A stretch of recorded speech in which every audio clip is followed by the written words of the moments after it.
Hey, my name is Eric. I'm an accountant, and I give Google Sheets 4 out of 5 stars. For more reviews like this, click below. I've always been an Excel guy.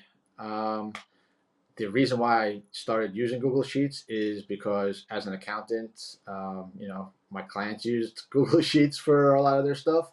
So I had to pretty much get along with their programs because I always tell them, do whatever works for you. And I'd be kind of a hypocrite if I told them, in the middle of that, no, you have to use what I work with. So I ended up actually using both. Most of the time, I use Excel. For the clients that demand that they use Google Sheets, I use Google Sheets for them. Especially in my line of work, I have a lot of people who are new to starting businesses, and they always come to me and ask, what kind of a program should I use to do my accounting or track my income and expenses? And Google Sheets is free. When you're first opening up Google Sheets, it's like a blank canvas. So basically, you might need to sit there for a minute and be like, okay, what am I going to do with this? What do I need to do? How am I going to do it? Um, Google itself has pretty decent help sections and walks you through it. Honestly, YouTube is always the best answer to go for any kind of help setting up or doing anything that you don't understand, because you're usually watching people who are literally showing you step by step how to do things. But for the most part, for the simplest of spreadsheets or just any use that you have for Google Sheets, it's really not that complex because you have most of the items up at the top of the toolbar.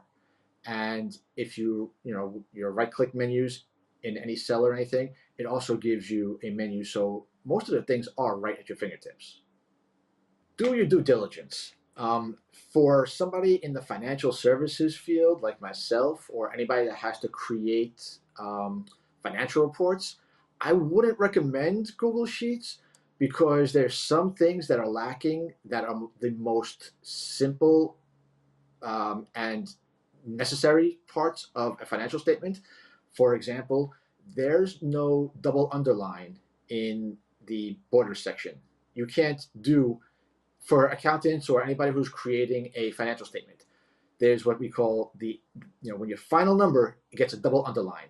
If you need to create a spreadsheet that has financials in it, you can't do that. So I would, sadly, I would recommend going with Microsoft Excel in that case, because you have that functionality to that. Um, if it's really easy to dismiss it and say, "Oh, that's not a big thing," but in this particular case, in this industry, it is a big thing, and it does cause a lot of hassles. And it just doesn't look right when people say, "Oh, well, you could just do an underline at the top cell, and then a top underline at the cell that you want to have it on the next one, and they'll create the double underline." It doesn't look right, and it just isn't that great. But for almost everything else, it's just a great way to start working with spreadsheets. And it is, again, because it's free, it's accessible to everybody. You don't have to have a Google account to share with anybody. You can invite somebody to use it, and then they can just sign up for free and not have to worry about a monetary component to it.